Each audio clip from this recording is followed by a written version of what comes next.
नमस्कार साथियों, स्वागत है आपका कक्षा 10 की सामाजिक विज्ञान की क्लास में। आज हमारा अध्याय का नाम है लोकतंत्र। तो हम लोकतंत्र के बारे में आज पढ़ेंगे। आपने वैसे तो लोकतंत्र के बारे में आज तक पढ़ा ही होगा। पिछली कक्षाओं में 6, 7, 8, 9 की क्लास में आपने लोकतंत्र के बारे में ज़्यादा नहीं तो थोड़ा थोड़ा हर जगह पढ़ा होगा कि भाई सरकार कैसे बनती है, कैसे लोग चुनाव में खड़े होते हैं, कैसे जीतते हैं। आज हम उसी के बारे में थोड़ा सा लंबा डिस्कस करेंगे। इसके अंदर हम पढ़ेंगे कि लोकतंत्र का अर्थ और उसके विभिन्न प्रकार, कि लोकतंत्र का क्या अर्थ है और उसके कौन कौन से प्रकार हैं। देखिए, वैसे तो लोकतंत्र का अगर हम मोटा मोटी अगर देखा जाए तो इसका जो ये पूरा शब्द है 2 शब्दों से मिलकर बन रहा है कि लोक प्लस या लोक धन तंत्र। लोक यानी हो गया जनता और तंत्र मीन्स क्या हो गया, उसकी शक्ति। ठीक है। अब इसको यदि हम देखा जाए तो ये लोकतंत्र शब्द अंग्रेजी के डेमोक्रेसी शब्द का हिंदी अनुवाद है। इस डेमोक्रेसी को हिंदी में हम लोकतंत्र कह सकते हैं, जनतंत्र कह सकते हैं या प्रजातंत्र कह सकते हैं। अब ये जो डेमोक्रेसी शब्द जो है ये ग्रीक भाषा या यूनानी भाषा के 2 शब्दों से मिलकर बना है, जिसमें पहला शब्द है डेमोस और दूसरा है क्रेटिया या इसे क्रेशिया भी कहते हैं। इस डेमोस का अर्थ होता है भीड़, ठीक है, और क्रेटिया का अर्थ होता है शक्ति। देखिए, प्राचीन काल में इस डेमोस का अर्थ हम भीड़ से संबंधित समझते हैं, यानी कि डेमोस का अर्थ भीड़ कहलाता था पहले। लेकिन यदि हम वर्तमान में आधुनिक समय में अगर इसका अर्थ समझना चाहे तो इसे वर्तमान में हम भीड़ न कहकर, भीड़ कहना थोड़ा अच्छा नहीं लगेगा तो हम इसे जनता कह देते हैं। ठीक है। और क्रेटिया का अर्थ वैसे ही शक्ति से संबंधित आ रहा है, तो यानी जनता से संबंधित शक्ति या जनता की शक्ति, जनता की शक्ति, इसे ही लोकतंत्र कहते हैं या भीड़ तंत्र कहते हैं। ठीक है। अब देखें आगे। अब इसके अंदर, इस जनता की शक्ति के अंदर यानी इस लोकतंत्र के अंदर क्या क्या चीज इसके अंदर आती है। जैसे यह लोकतंत्र क्या है, एक निर्णय लेने की एक विधि है। यानी निर्णय लेना किसके हाथ में है, जनता के हाथ में। निर्णय लेना जनता के हाथ में। अब दूसरा यदि इसके पॉइंट पर डिस्कस करें, यह निर्णय लेने के सिद्धांतों का समूह है। भाई, जनता भी यदि निर्णय लेगी तो किसी न किसी सिद्धांत के से प्रेरित होकर निर्णय लेगी। जनता भी किसी सिद्धांत से प्रेरित होकर निर्णय लेगी, वो भी अपने सिद्धांतों का पालन करते हुए इन निर्णयों को लेगी। अब तीसरे यदि इसके पॉइंट की बात करें तो यह एक आदर्शात्मक मूल्यों से संबंधित अवधारणा है। आदर्शात्मक यानी क्या, कि अच्छी अवधारणा है। यानी लोकतंत्र क्या है, एक अच्छी अवधारणा, एक अच्छा कॉन्सेप्ट है, एक अच्छी कह सकते हैं कि एक अच्छा एक आदर्श है। आदर्श मतलब कि हम जिसका पालन कर सकते हैं। यदि इसको यूं समझे तो कि यदि सारी शक्ति एक व्यक्ति में निहित है और वो अपनी शक्ति का दुरुपयोग करता है, तो यहाँ क्या होता है कि ये तानाशाही वाली बात हो जाती है कि वो अपनी शक्ति का सदुपयोग करने की बजाय उसका दुरुपयोग करने लग जाता है। और जब यही शक्ति जनता को सौंप दी जाती है तो जनता इसे एक अपना आदर्श मानकर उस शक्ति का सदुपयोग करती है। और ये कोई तानाशाही वाली बात नहीं होती जिसके अंदर सामाजिक कल्याण की सारी भावनाएं निहित होती है। तो इसी के ऊपर ये हम इसको कह सकते हैं कि ये आदर्शात्मक मूल्यों के ऊपर आधारित एक अवधारणा है। अब इसी संदर्भ में जब हमने लोकतंत्र के इतने अर्थ देख लिए कि लोकतंत्र भी कहलाता है, भीड़ तंत्र भी कहलाता है, जनतंत्र भी कहलाता है, प्रजातंत्र भी कहलाता है, तो इसी आधार पर एक विचारक है बर्न्स कहते हैं कि लोकतंत्र एक ऐसा शब्द है जिसके अनेक अर्थ हैं। चाहे जैसे जो समझना चाहे जैसे इसको समझ सकते हैं। इसको एक आदर्शवादी सिद्धांत भी कह सकते हैं, इसे जनता की शक्ति, भीड़ तंत्र वगैरह वगैरह कह सकते हैं। और इसके साथ भावनात्मक अर्थ भी जुड़ा है। यानी लोकतंत्र के साथ किसका अर्थ जुड़ा है, भावनाओं का। जैसे उदाहरण के तौर पर यदि मैं आपको थोड़ा सा समझाना चाहूं आज हमारे देश के प्रधानमंत्री हैं श्रीमान नरेंद्र मोदी। उन मोदी जी के साथ देश की जनताओं की भावनाएं जुड़ चुकी है। इसीलिए आज हम अपने आप को इस महामारी के समय में भी सुरक्षित महसूस कर रहे हैं। क्यों? क्योंकि उनके ऊपर हमारी भावनाएं जुड़ी हुई है कि वो हमारा कुछ भी अहित नहीं होने देंगे। आज हमारे देश के अंदर देखा जाए तो चारों तरफ से समस्याएं मुंह फाड़े खड़ी हुई है। पड़ोसी देशों से समस्याएं हैं, कोरोना नामक महामारी से समस्याएं हैं, फिर भी हम आज इस स्थिति में है कि हम इन सारी समस्याओं से जूझ सकते हैं। और इसके जूझने के पीछे हमारी भावनाएं हमारी देश की सरकार नरेंद्र मोदी से जुड़ी हुई। ठीक है, अब देखें हम अगर बात करें आगे कि लोकतंत्र के कौन कौन से रूप हैं। लोकतंत्र के विभिन्न रूपों की बात करें तो पहले लोकतंत्र के रूप में हम बात करेंगे राजनीतिक लोकतंत्र की। देखिए, राजनीतिक लोकतंत्र इसे प्राचीन समय में व्यक्तिवादी लोकतंत्र भी कहते थे। व्यक्तिवादी यानी कि एक व्यक्ति राजनीति के शासन पर आसीन है तो उसी व्यक्ति के आधार पर राज्य का शासन चल रहा है, इसलिए इसे व्यक्तिवादी लोकतंत्र कहा जाता था।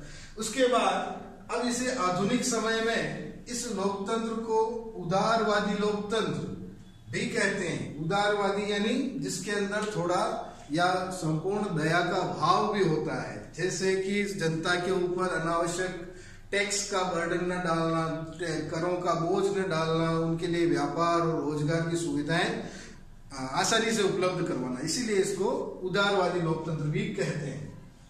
अब ऐसे लोकतंत्र की उत्पत्ति, इसका जन्म पाश्चात्य देशों में, पश्चिमी देशों में हुआ। इस कारण से इसे पश्चिमी लोकतंत्र भी कभी कभी कह दिया जाता है, ऐसे ही अमूमन आम बोलचाल की भाषा में या समझने के दृष्टिकोण से।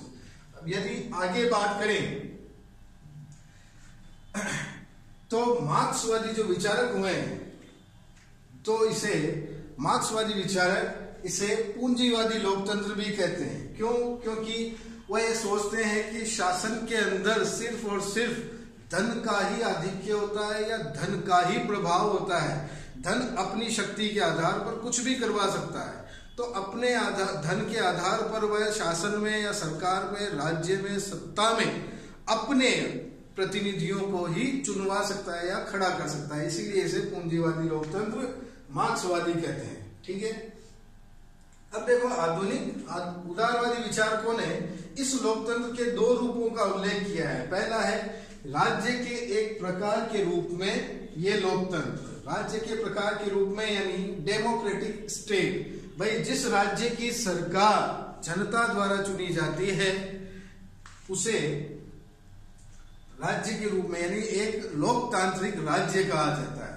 और दूसरा इसका है शासन के एक प्रकार के रूप में लोकतंत्र, जिस राज्य के अंदर जो वहां के नियम है, जो शासन विधियां हैं या राजनीति है, वह जनता की भावनाओं को ध्यान में रखकर लागू की जाती है। उन नीतियों का जो जनता पालन करती है उसे हम शासन के रूप में एक लोकतंत्र कह सकते हैं। इसीलिए यहाँ लोकतांत्रिक नियम ज्यादा अपनाए जाते हैं।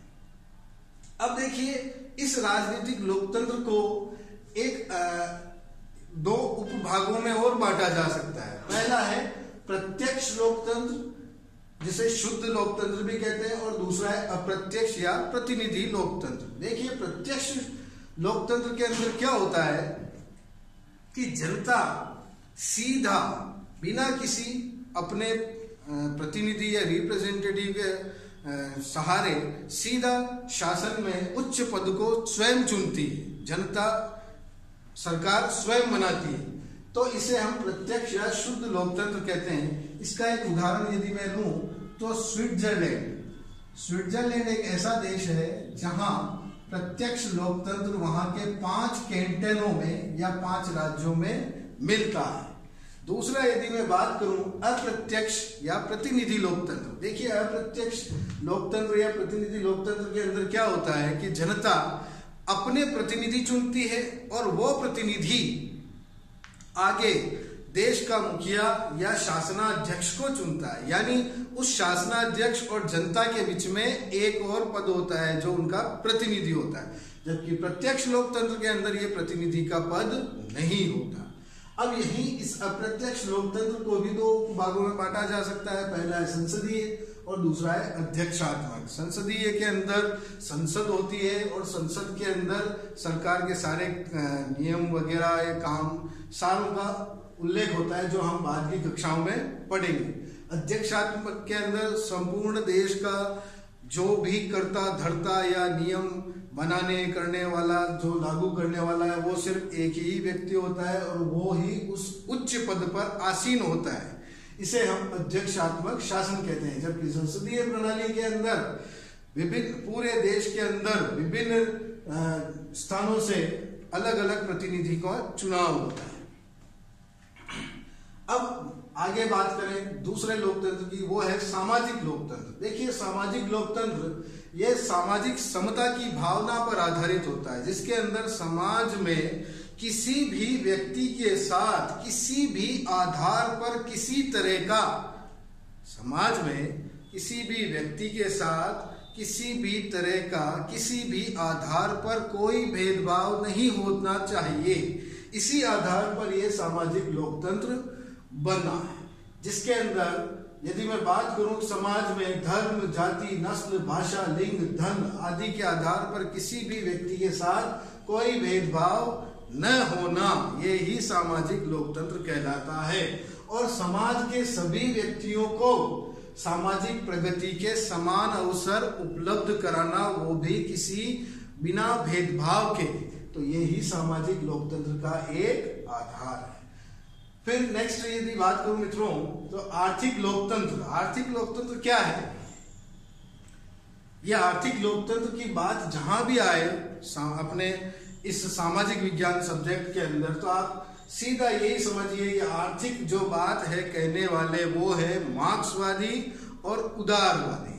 मार्क्सवादी ये यही कहते हैं कि समाज या शासन का जो आधार है, धुरी है, वो पूंजीपतियों के इर्द गिर्द ही घूमती है। और उदारवादी ये कहते हैं कि शासन को ये चाहिए कि वो अनावश्यक व्यापार पर, रोजगार पर जो करों की जो बढ़ोतरी है उसे कम कर दें या उन्हें खत्म कर दें। ये ही आर्थिक लोकतंत्र का आधार होना चाहिए। अब नैतिक लोकतंत्र की बात यदि हम करें, तो नैतिक लोकतंत्र क्या है? भाई, हर जगह हमें अपनी नैतिकता का, अपने नियमों का पालन करना चाहिए। यही नैतिक लोकतंत्र है, जो नैतिक दर्शन रखना चाहिए। मानव मूल्यों की स्थापना के आधार पर शासन की स्थापना होनी चाहिए। अब मानव मूल्य क्या है? मानव मूल्य है दया, प्रेम, भातृत्व, भाईचारा, वात्सल्य, स्नेह, ममता, करुणा। ये जितने भी अच्छी बातें जो है, अच्छे मूल्य हैं, इन्हें हम मानव मूल्य कह सकते हैं। ठीक है। और ये जो नैतिक लोकतंत्र है, ये हमें भाईचारे की भावना सिखाता है, हमें बंधुत्व की भावना सिखाता है। यानी हम परस्पर किसी भी आधार पर बिना भेदभाव के आपस में व्यक्तियों की सहायता करना सीखें, एक दूसरे के साथ मिलना जुलना सीखें और लोगों की मदद करना सीखें। तो मित्रों, हमने आज की क्लास के अंदर ये जाना कि लोकतंत्र का जो डेमोक्रेसी शब्द है, इसकी उत्पत्ति कैसे हुई, इसके विभिन्न प्रकार कैसे हुए हैं और इनका क्या क्या सिद्धांत है। That's all for today. Thank you.